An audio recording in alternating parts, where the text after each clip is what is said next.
இந்த போகின்ற அமைப்பு கூட ஏன் வச்சுங்க, நாளைக்கு வந்து விடிவு காலம் வந்துடும், ஒளியை நோக்கி திரும்பிடும். இன்னைக்கு இருக்கக்கூடிய கடும் குளிர்ல இருந்து வெளியில வர்றதுக்கு நம்ம நெருப்பு வச்சு சூடு காட்டிக்கிட்டோம். இதுதான் விஷயம். ஓகேங்களா?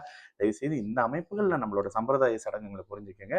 இன்னும் அடுத்த தலைமுறைக்கு இன்னும் ஸ்ட்ராங்கான நல்ல அமைப்புகளை கடத்தலாம். வீட்டுல இருக்கிற நல்ல பொருளெல்லாம் உங்களை யாரும் போட்டு எரிக்க சொல்லல. சரிங்களா? வணக்கம். நமக்கு எண்கணி ஞானத்தையும் வேத ஜோதிட ஞானத்தையும் ஆன்மீக ஞானத்தை வழங்கிய அனைத்து குருமார்களுக்கும் நன்றி. என்ற அதே வேளையில் இது ஒரு ஜோதிட விளக்கு வீடியோ விருப்பம் உள்ளவர்கள் தொடர்ந்து பார்க்கலாம். அண்ட் நமது 18 யூடியூப் சேனலை சப்ஸ்கிரைப் பண்ணியிருக்கின்ற அனைத்து தோழர் தோழிகளுக்கும் நமது நன்றிகள். இன்றைக்கு போகி திருநாள், நாளைக்கு பொங்கல் திருநாள். இயல்பாகவே வந்து எல்லா விதமான இந்து மதத்தில் வரக்கூடிய செலிப்ரேஷனுக்கெல்லாம் ஜோதிடமான பஞ்சாங்கத்தின் அடிப்படையில் ஒரு விளக்க அமைப்புகள் இருக்கும். ஓகேங்களா? ஸோ அப்போ இன்னிலேருந்து எல்லாம் கேட்க ஆரம்பிப்பாங்க. மற்ற சமூகத்தினர் உங்கள்கிட்ட கேட்பாங்க, எதுக்குங்க நீங்க பொங்கல் செய்றீங்க அப்படின்னு. கேட்கும்போது தயவு செய்து இந்த புராண கதையெல்லாம் ஓட்டிக்கிட்டு இல்லாம என்ன ஆக்சுவலான விஷயம் அப்படின்றத தயவு செய்து மற்ற சமூகத்துக்கு எக்ஸ்பிளைன் பண்ணுங்க. இந்து மதத்தினுடைய எல்லா விதமான செலிப்ரேஷன்களும் பார்த்தீங்கன்னாக்கா ஜோதிடத்தின் அடிப்படையில், பஞ்சாங்கத்தின் அடிப்படையிலையும், வானியல் அமைப்புகள்லையும் இருக்கும். அதாவது சித்திரை மாசத்துல வெயில் அடிக்கும், ஐப்பசி மாசத்துல மழை பெய்யும், அந்த மாதிரியான சில அமைப்புகளை வந்து நம்ம வான்கோள வழியின் அடிப்படையில தான் வகுத்து வச்சிருக்கோம்.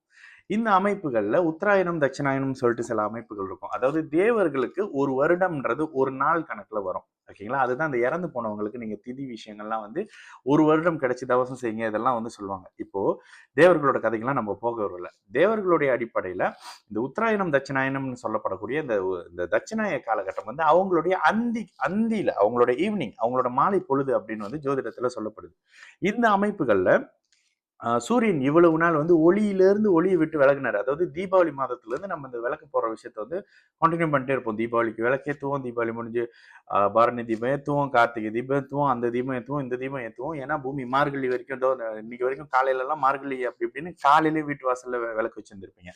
இந்த அமைப்புகள் எல்லாம் பூமி ஒளியை விட்டு விலகி போகுதுன்ற ஒரு காரணத்தினால, ஓகேங்களா, அதை சாமி அப்படி இப்படின்ற மாதிரியான விஷயத்துல ஃபாலோ பண்ணிக்கிட்டோம். நாளை தொடங்கி, இன்றைக்கு தொடங்கி என்ன நடக்கும் அப்படின்னாக்கா, சூரியன் வந்து மகர வீட்டுக்குள்ள என்டர் ஆகுவாருங்க. இப்ப என்ன நடக்கும், மகர சங்கராந்தி அப்படின்ற ஒரு செலிப்ரேஷன் வரும். நம்ம வந்து பொங்கல் அப்படின்ற மாதிரியான அமைப்புகள்ல அதை சூரியனை செலிப்ரேட் பண்ணுவோம். மகர சங்கராந்தி என்னது, பூமி மறுபடியும் சூரியனை நோக்கி திரும்பிருச்சு. ஜோதிடத்துல நம்மள ஃபாலோ பண்ற எல்லாருக்கும் தெரியும், பூமி எப்பொழுதுமே அந்த ஜோதிட கட்டத்துல வந்து சூரியன் சொல்லப்படுற கிரகம் வந்து பூமி. ஓகேங்களா? அதை எக்ஸ்பிளைன் பண்ணி தான் ப்ரீவியஸ்ல ஒரு வீடியோ போட்டிருப்போம் பாருங்க. சிம்மத்துக்கு பக்கத்துல ஏன் வந்து கடக வீடு வந்ததுன்னா, பூமிக்கு பக்கத்துல சந்திரன் இருக்கிறாரு, அதனாலதான் கடக வீடு அங்க வந்தது அப்படின்ற மாதிரியான ஒரு விளக்கத்தை ஏற்கனவே கொடுத்திருப்போம். இந்த அமைப்புகள்ல பூமி மறுபடியும் ஒளியை நோக்கி திரும்பும் பொழுது நமக்கு தை மாதம் அப்படின்னு சொல்லப்படுது. தை பிறந்தால் வழி பிறக்கும் அப்படின்னு, தை பிறந்தால் ஒளி பிறக்கும் அப்படின்னு நமக்கு சொல்லப்பட்ட விஷயத்துல இயல்பாகவே நமக்கு சொல்லிக் கொடுத்த ஒரு விஷயம் பார்த்தீங்கன்னா, தை பிறந்தால் வழி பிறக்கும் அப்படின்ற மாதிரியான ஒரு விஷயம் சொல்லியிருப்பாங்க. ஆக்சுவலி அது தை பிறந்தால் ஒளி பிறக்கும். பூமி சூரியனை நோக்கி ஒளியை நோக்கி திரும்பக்கூடிய அமைப்பு. அடிக்கடி நம்ம சொல்ற விஷயம் தான், ஜோதிடம் என்பது அடிப்படையில விவசாயத்திற்காக உருவான ஒரு விஷயம். எப்போ சூரியன் வரும், எப்போ மழை பெய்யும், எப்போ விதை விதைக்கலாம், அறுவடைக்கலாம், இது அறுவடை பண்ணலாம். இந்த அமைப்புகள்ல வந்த ஜோதிடத்தை தான் பிற்காலத்துல நம்ம நமக்காக பண்ணிக்கணும். வேற யாராவது கேட்கறாங்க அப்படின்னாக்கா, ஒளியை விட்டு விலகி மார்கழி மாதத்துல குளிர் அப்படின்னு நமக்கு தெரியும். ஆனா தை மாதத்துல தை மாதம் தொடங்கி பாத்தீங்கன்னா அடுத்தடுத்த அமைப்புகள் அப்படியே நம்ம சூட நோட்டி போவோம். தை, பங்குனி, சித்திரை அப்படின்ற அடுத்தடுத்த அமைப்புகள்ல பாருங்க, சூரியன் மறுபடியும் உச்சத்தை நோக்கி வராரு அப்படி இப்படின்ற மாதிரியான சில விஷயம் வரும். இதுல இந்த அமைப்புகள்ல தை மாதத்திலையும் சரி, மாசி மாதத்திலையும் சரி, சூரியன் வந்து ஒரு அளவுக்கு பலம் பெறுகிறார், பூமி ஒளியை நோக்கி திரும்புகிறது. ஜோதிடத்துல மாசி அமைப்புகள்ல பாத்தீங்கன்னா சூரியன் சிம்மத்தை பாக்குறாரு அப்படி இப்படின்லாம் சில விஷயம் வரும். ஒளியை நோக்கி திரும்பக்கூடிய இந்த பூமியை நம்ம செலிப்ரேட் பண்றோம். ஓகேங்களா? ஒளியை செலிப்ரேட் பண்ணக்கூடிய இந்த இந்து மதம், ஒளியை நோக்கி திரும்பினோடனே அன்னைக்கு சூரிய பொங்கல் வைப்பீங்க, அதானே வைப்பீங்க, சூரிய பொங்கல் வைப்பீங்க. அப்ப சூரியனை செலிப்ரேட் பண்ற வகையில மத்தவங்க மகர சங்கராந்தி அப்படின்ற பேர்ல மற்றவர்கள் செலிப்ரேட் பண்ணுவாங்க. இந்த அமைப்புகள்ல தான் இருக்கும். இதுக்கு அடுத்து பாத்தீங்கன்னா மாட்டு பொங்கல், காணும் பொங்கல்னு சொல்லிட்டு அடிப்படையில இந்து மதத்தோட ஒரு தன்மை என்ன, மாடு, மலை, மண்ணு, இது அது எல்லாத்தையும் வணங்கக்கூடிய ஒரு அமைப்புகள் இருக்கிறதுனால மாட்டு பொங்கல் வைப்பாங்க, காணும் பொங்கல் வைப்பாங்க, அந்த மாதிரியான அமைப்புகள்ல வைப்பாங்க. இப்போ ஒட்டுமொத்தமா தை பொங்கல் அப்படின்னா என்னன்னு நீங்க தெரிஞ்சுக்குங்க.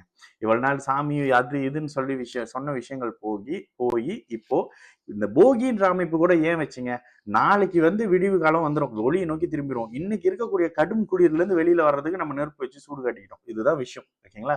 தயவு செய்து இந்த அமைப்புகள்ல நம்மளோட சம்பிரதாய சடங்குகளை புரிஞ்சுக்கங்க. இன்னும் அடுத்த தலைமுறைக்கு இன்னும் ஸ்ட்ராங்கான நல்ல அமைப்புகளை கடத்தலாம். வீட்டுல இருக்கிற நல்ல பொருள் எல்லாம் உங்களை யாரும் போட்டு எரிக்க சொல்லல. சரிங்களா? நல்லது நடக்கும். எல்லோரும் நல்லா இருப்போம். வணக்கம்.